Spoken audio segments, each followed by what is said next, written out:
Welcome back to Plutocracy Now. My name is not fucking Tez Ricklin. My name is Brian Baisden. And two people in this room murdered Tez Ricklin. And I'm not going to say who. Intros, please. Brisbane Bolden. Scott Brown. Stephen Kirby. Joey Horn. Fine. I just got back from Switzerland yesterday. Don't worry about when you're talking. Just it was face awesome. It'll be all right. Switzerland is a more rational society than the United States.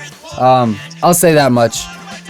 I do think it's a little bit corrupt in the sense that there's a lot of money there that you don't know where it comes from. For example, Nigerians might come to Geneva and set up an oil contract. And then that way they can sell Nigerian oil in the market. So it's a very open market in the sense that the banking is very open.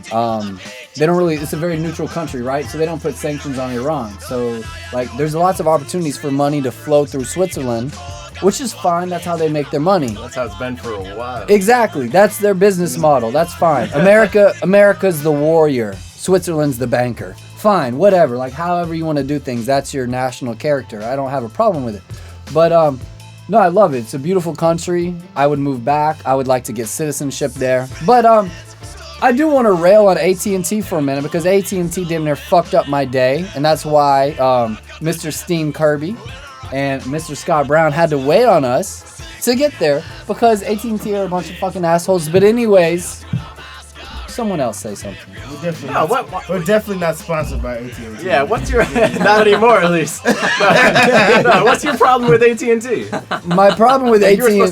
All right. So I brought back a cell phone from Switzerland that I bought. It's a Sony Ericsson little smartphone. Better have something to do with plutocracy. It has low battery, right? So I was going to get on the internet to see if I could charge my cell phone without my Swiss charger because I think I left it, right? So I wanted to know if I could put a USB cable and then charge my phone. I still don't know the answer to that goddamn question because AT&T internet was crawling fucking balls. And I understand sometimes the internet is going to be slow. Can. Why don't you just plug it in? I don't know. I want to check it first. You know, I like to do my research. I know you guys just want to like stick something inside without doing your research. Well, you're the one who's like, You might want to check your research I was about to stick it inside before you stick something inside. Sometimes you never get to stick it inside. I don't even know the name of Yeah. of the server. So anyways, we call it horrible customer service. Horrible. It was over 20 minutes before they even found my mom's AT&T account. I mean, it was absolutely mind-blowingly frustrating. It was horrible. Like, first of all, corporations want to protect their own markets, and whether it's European market, Swiss market, US market, right? So there are some things like, oh, I have a charger, I have a Swiss electric charger now. Or you can get a charger to go to Thailand, or like, no, like, that's inefficient. That's inefficient for who? For us. It creates artificial demand for products, but it just shows that that corporations are afraid of a true global marketplace.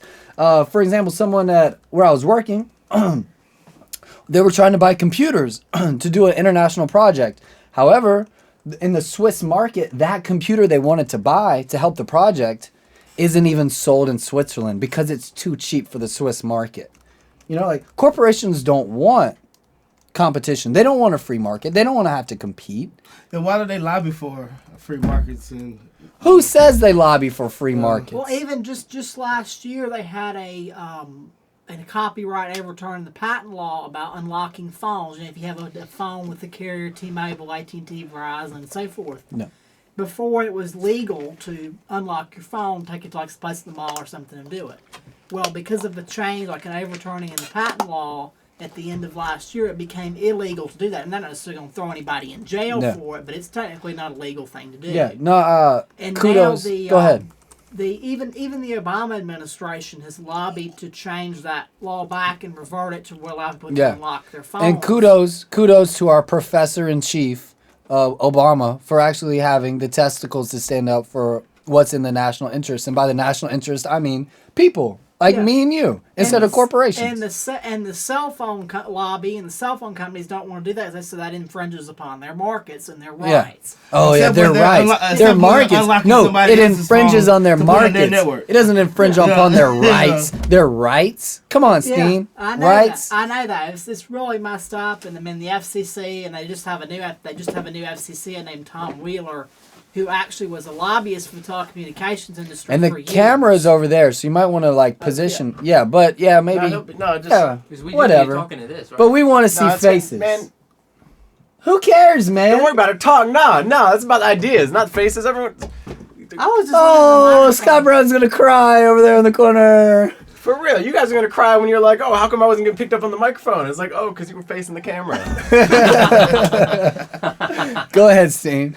Anyway, but the new FCC head is Tom Wheeler. He got approved by the Senate about, I think, like last month. And so, I mean, he's actually has supposedly not been as bad in terms of favoring telecommunications industry, whether it comes to cable, internet, those type of things. But, I mean, stuff like net neutrality is all coming up down the pipeline. So And I'm sure my congressman, John Lewis, is all over those issues. He's really fighting for the people. sometimes, but, you know, a lot of times with Congress, especially you have older kind of Congress people, Establishment they're Congress, not as familiar with new technology, and they just don't quite understand everything. I don't that goes think on. that John Lewis, I mean, you know, mad respect for a civil rights thing, but I did see some stuff in the news that really disappointed me about John Lewis, that like maybe he has the lowest net worth of any congressman, and I don't want Congress people to go to Congress to get rich, but if you can't get a good budget and like invest your money and like at least have some retirement savings, then I don't know if I trust you to handle. But you're looking at Congress. Like, how much a low net worth in Congress is like what, $250,000? Oh, can I not say that about a Democrat? No, you cannot say that. You can say it about Democrat, but you can't say it about John Lewis. You can't say it about John Lewis. Coming from the black man, sticking up for the black man. Yeah, I mean, the guy's done a lot for everybody. Look at this Democrat putting it covered his. Jesus Christ. Yeah, just kiss it. Correct Right, me. what I'm going to say is, what is wrong with having poor people represent people in Congress? Why should everyone in Congress have 20 times the amount of the net wealth of the average American? How do you represent someone you're not in the you live in a completely different planet of because of your wealth? How could you possibly expect to know what these people's lives are like? I fucking heard you the first right. time, Scott. I would posit that John Lewis might have mismanaged his money. Based on what? I mean, like, what?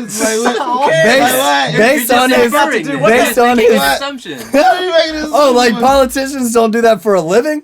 Maybe he's a different breed of politician. I'll tell you maybe that's the case. The only congressman I recently know about that's had personal financial stuff is Steve Stockman from Texas, who's a freshman Tea Party Republican, and he's really just extreme. You know, he's the kind of one that'll go and call Democrats baby killers on Twitter. Right. You know. Yeah. And he's the one who had some financial improprieties, bankruptcies or something, and so, you know, they sometimes have those problems, but very, very few Congress people generally have financial difficulties before or after their stuff, after they start in office. Just for our audience, Steen, I'm guessing from your accent that you're a hardline Republican. I'm a strong progressive populist. You sound like a Republican, Steen. I know. You sound like a Dixiecrat. It allows me to win over the right audiences. Oh, so it's manipulative. No, so this is really how you talk? It is what I am. He was born in New Jersey. I am what I'm gonna imitate Steen Kirby. It is what I am. Was that good? I don't know. Yeah, let's focus. I have the talent to do what all the politicians try to do, like when Hillary Clinton went to Ohio, West Virginia, and started talking Southern. Like she just come out of the coal mines. Yeah, exactly.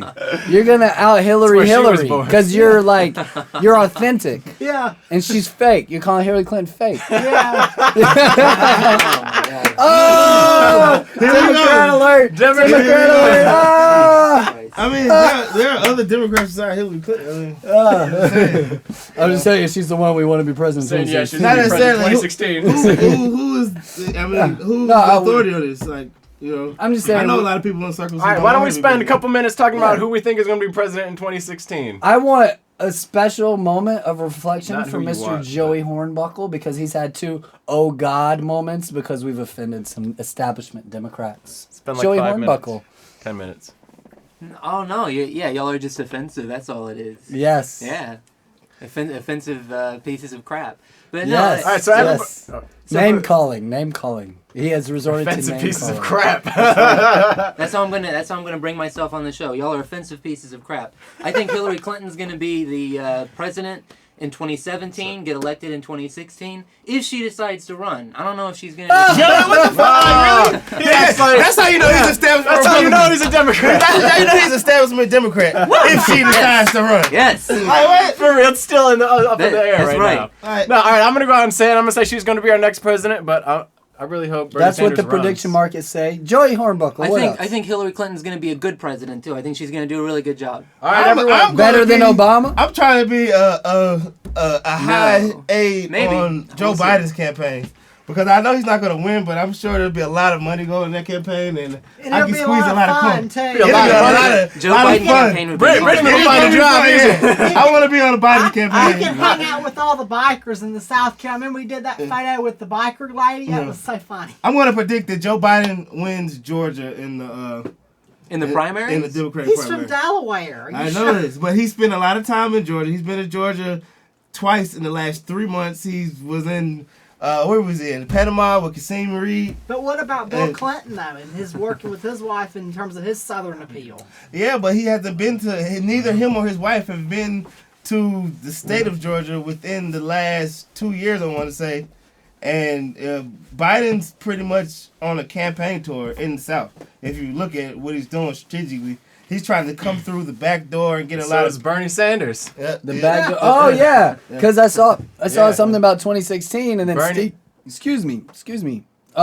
Steen went to go see Bernie Sanders. Yes, I did. I went to his town hall at the local Union Hall in downtown Atlanta, and it was sponsored by a South Forward, which is a progressive PAC. South Forward. South Forward.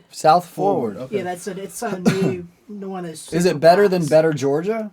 Hey, let's I not think talk about they have a Georgia. different agenda. I think their focus is regional. It's like it's for state and Hey, municipal that'll get races me in across trouble. the South.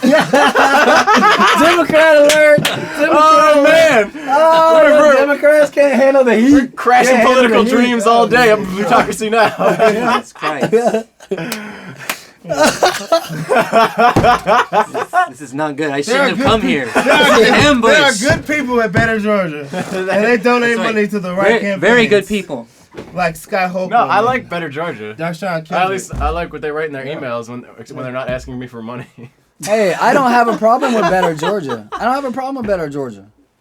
Are you Yeah, I sure? like It sounded like you might have a problem with Better Georgia. But- I wouldn't like that. Is Better Georgia not better than South Forward? It's a totally. They both support Democrats primarily, and they have different focuses. One is a regional across the South PAC: Georgia, Alabama, Mississippi, South Carolina, and so Yeah. forth.